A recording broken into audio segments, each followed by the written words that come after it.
이 시간 함께 나누실 하나님의 말씀 보도록 하겠습니다. 보시는 말씀은 누가복음 1장 26절부터 33절에 있는 말씀입니다. 제가 받들어 봉독합니다. 여섯째 달에 천사 가브리엘이 하나님의 보내심을 받아 갈릴리 나사렛이라는 동네에 가서 다윗의 자손 요셉이라 하는 사랑과 약혼한 처녀에게 이르니 그 처녀의 이름은 마리아라. 그에게 들어가 이르되 은혜를 받은 자여 평안할지어다. 주께서 너와 함께 하시도다 하니 처녀가 그 말을 듣고 놀라 이런 인사가 어찌민가 생각하매 천사가 이르되 마리아여 무서워하지 말라. 내가 하나님께 은혜를 입었느니라. 보라 내가 잉태하여 아들을 낳으리니 그 이름을 예수라 하라. 그가 큰 자가 되고 지극히 높으신 이의 아들이라 일컬어질 것이요 주 하나님께서 그 조상 다윗의 왕위를 그에게 주시니 영원히 야곱의 집을 왕으로 다스릴 것이며 그 나라가 무궁하리라. 아멘. 누가복음 1장에는 예수님의 탄생을 예고하는 천사의 방문이 있었음을 오늘 본문을 통해서 말씀하고 있습니다. 예수님의 그 수태고지는 마리아에게 먼저 주어졌는데 오늘 본문은 마리아가 이 사건을 어떻게 수용하면서 주님의 탄생을 준비하고 있는지를 보여주고 있습니다. 사람들 사이에서는 이 처녀의 마리아에 대한 두 가지 상반된 자세가 있는 것을 볼 수 있습니다. 어떤 곳에서는 마리아를 너무 높인 나머지 마리아를 숭배하기에 이르르고 또 개신교는 이런 우상 숭배적 경향을 경배한 나머지 마리아에게 부여해야 할 당연한 위치마저 부여하지 않는 경향이 있다고 말할 수 있습니다. 그래서 오늘은 먼저 본문 전후에 나타난 사건을 통해서 성경은 마리아를 어떻게 묘사하고 있는지를 살펴보고자 합니다. 마리아에 대한 하나님의 평가는 성령의 감동을 입은 엘리사벳의 입을 통해서 우리에게 주어졌습니다. 가브리엘 천사가 엘리사벳의 수태 소식을 알려주자 마리아는 곧장 유대에 있는 엘리사벳을 찾아가지요. 마리아가 엘리사벳과 인사를 나눌 때 엘리사벳의 복중에 있는 아기는 기쁨으로 뛰놀았다고 말합니다. 태중의 아기는 마리아가 성령으로 잉태한 예수님을 알아본 것입니다. 마리아와 엘리사벳의 만남은 예수님과 세례 요한의 첫 만남이기도 합니다. 성령이 엘리사벳에게 충만하게 임했고 엘리사벳은 성령의 감동을 받아서 큰 소리로 마리아와 태중의 아이를 축복을 합니다. 여자 중에 내가 복이 있으며 내 태중의 아이도 복이 있도다. 내 주의 어머니가 내게 나오니 이 어찌된 일인가? 보라 내 문안하는 소리가 내 귀에 들릴 때에 아기가 내 복중에서 기쁨으로 뛰놀았도다. 주께서 하신 말씀이 반드시 이루어지라고 믿는 그 여자에게 복이 있도다 라고 말합니다. 엘리사벳이 말한 내용은 마리아가 복받은 여자라는 것입니다. 이 말은 성령이 충만한 상태에서 전해진 메시지이기 때문에 우리는 그것을 성령의 음성으로 받아들일 수 있습니다. 그리고 엘리사벳은 마리아에게 주의 모친이라고 표현합니다. 엘리사벳과 마리아는 친척 관계입니다. 그러나 엘리사벳은 마리아가 나오는 모습을 보면서 성령의 충만해서 내 주의 모친이 내게 나온다고 외쳤습니다. 또한 마리아도 자신을 일컬어 만세의 복이 있다 일컬음을 받을 자라고 스스로 표현하고 있습니다. 내 마음이 내 주를 기뻐하였음은 그의 여정의 비천함을 돌아보셨음이라. 보라 이제후로는 만세의 날을 복이 있다 일컬이로다 라고 고백을 하지요. 이 지구가 존재하는 한 영령이 오늘날 어느 문화 어느 종족 어느 시대를 막론하고 그녀를 복이 있는 자라고 일컫게 될 것이라는 말씀입니다. 이 찬양도 성령이 감동하심을 받은 말씀이기 때문에 우리가 마리아에게 신적인 위치를 부여하지 않는다 하더라도 마리아는 우리에게 존경을 받아 마땅한 여인이라고 말할 수 있습니다. 그러면 마리아에게 이런 복이 임한 이유가 무엇입니까? 하나님께서 마리아를 택하신 이유가 무엇일까 하는 것입니다. 마리아를 선택한 것, 선택받은 것, 그것은 물론 하나님의 은혜라는 사실에서 출발합니다. 오늘 본문의 천사가 나타나서 마리아에게 은혜를 받은 자요라고 말했기 때문입니다. 마리아는 갈릴리 나사렛이라는 동네에 살고 있는 처녀였습니다. 이스라엘은 몇 개의 지방으로 나눌 수 있는데 그 중에서도 가장 천대받는 사람들이 살고 있던 외방 지역이 바로 갈릴리 지역입니다. 마태복음 4장 15절에서 갈릴리를 이방의 갈릴리라고 쓰고 있습니다. 갈릴리 지방은 팔레스타인 안에 있는 지역이기 때문에 이방은 아닙니다. 그런데 외국의 군대들이 쳐들어올 때에 이 갈릴리 지방으로 많이 쳐들어왔기 때문에 갈릴리 사람들이 사마리아 사람들과 마찬가지로 국제 결혼을 많이 하게 되었습니다. 그래서 갈릴리를 이방의 갈릴리라고 부를 만큼 천대받은 사람들이 살고 있는 지역이었습니다. 갈릴리 지방에서도 나사렛이라는 마을은 예루살렘에서 두로와 시도로 가는 중요한 길목에 위치한 마을입니다.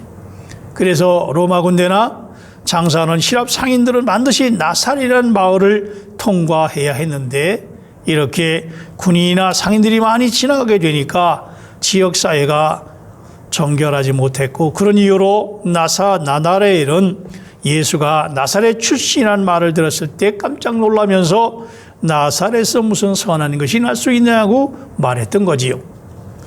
마리아는 이렇게 갈릴리 지방에 서서 나사렛에서 살던 처녀였습니다.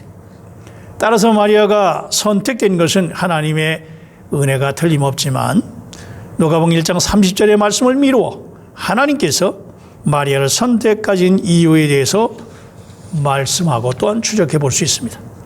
천사가 이르되 마리아여 무서워하지 말라 내가 하나님께 은혜를 입었느니라.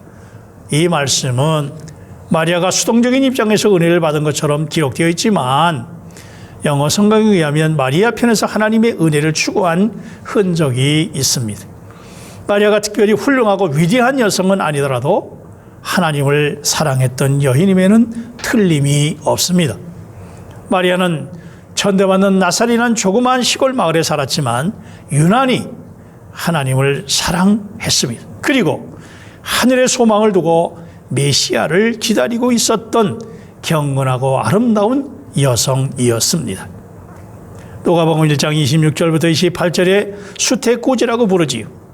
천사 가브리엘이 나타나서 마리아에게 예수님을 잉태할 것을 고지하는 내용입니다.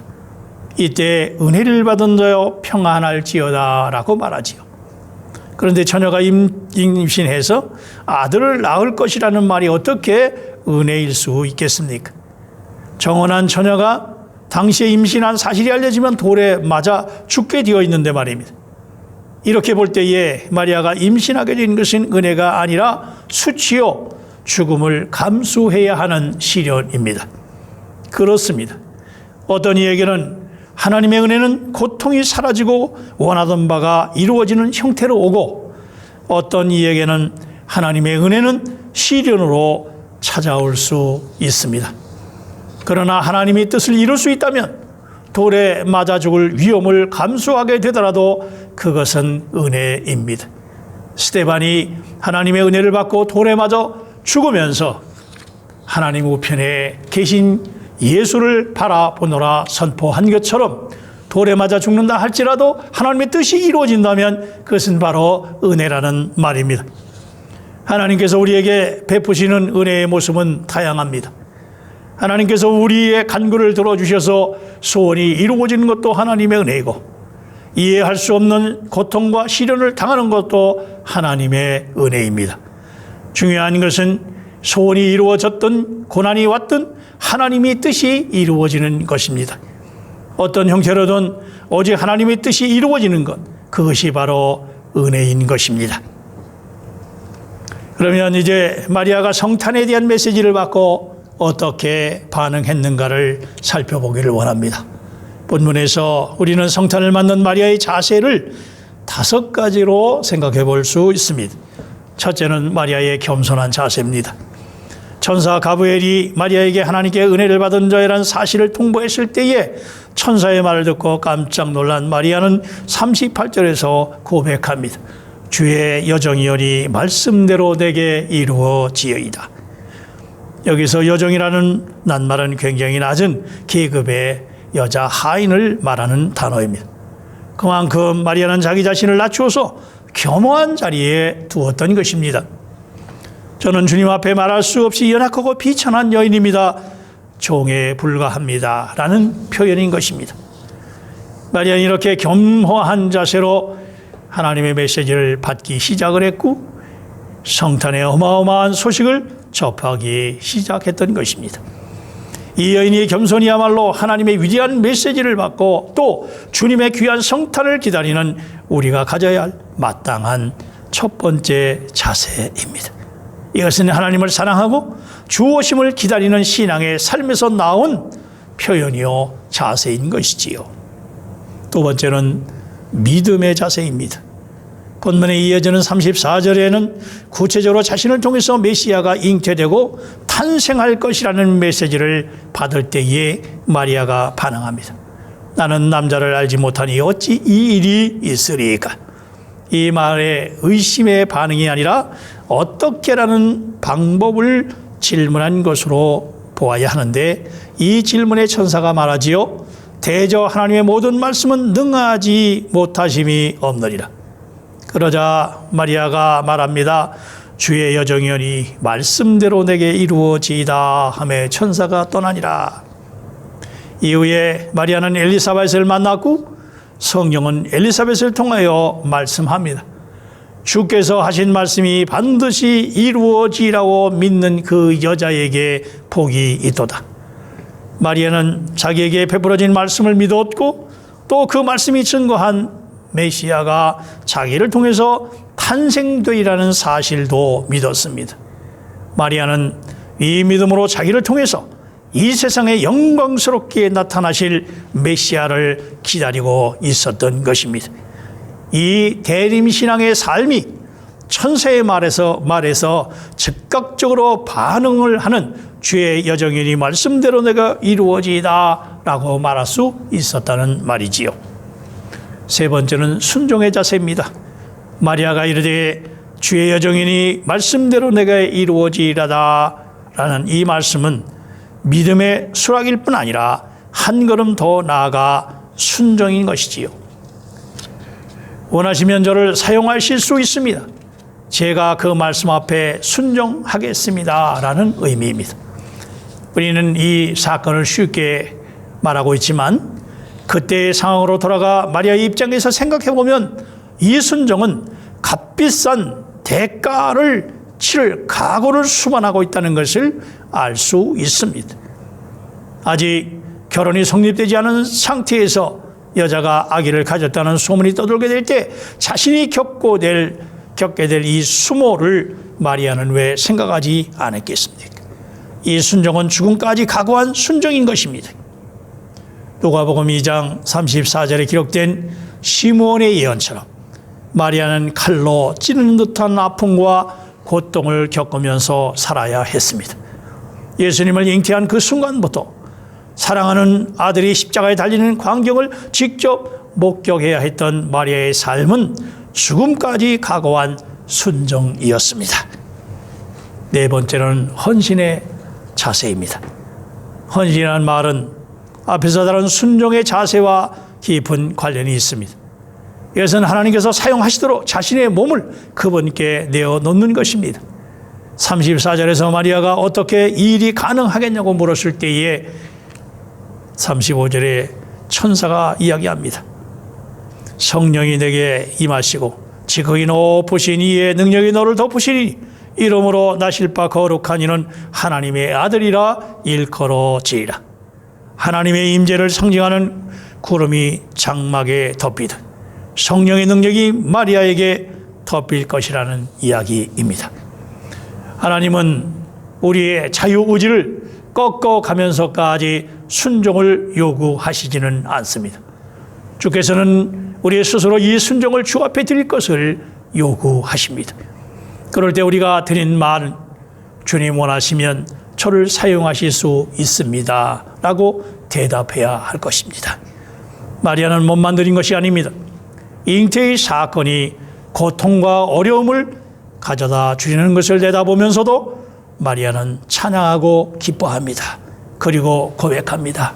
내 영혼이 주를 찬양하며 내 마음이 하나님 내 구주를 기뻐하나이다. 주님을 받아들이고 고백하는 삶에 어떠한 불이익과 고난이 따른다 하더라도 겸손하게 믿음으로 순종하고 헌신하는 마음으로 주님의 오심을 기다리며 찬양하는 저와 여러분이 되시기를 주의 이름으로 축원합니다.